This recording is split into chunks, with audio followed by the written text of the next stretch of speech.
మన ప్రభువును మన రక్షకుడైన క్రీస్తు నామములు శుభాభివందనములు తెలియజేస్తున్నాను. సందర్భంలోకి వెళితే, దేవుడే ఐగుప్తుల మీద జయించిన వాడినైనట్లుగానే దేవుడు అన్యజనులను ఇజ్రాయేళ్ల మార్గము నుండి తోలివేస్తాడు. ఆయన ఇజ్రాయేలులకు ముందుగా తన ఉగ్రతను పంపుతాడు.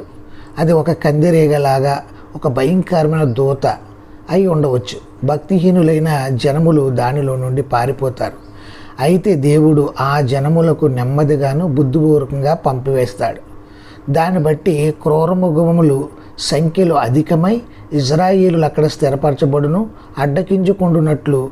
ఇదంతా దేవుని శక్తిని బట్టి జరుగుతుంది. ప్రియులారా, జనములను తోలివేసినట్లు అసలైన యుద్ధం జరిగించవలసింది ఇజ్రాయేలీలే.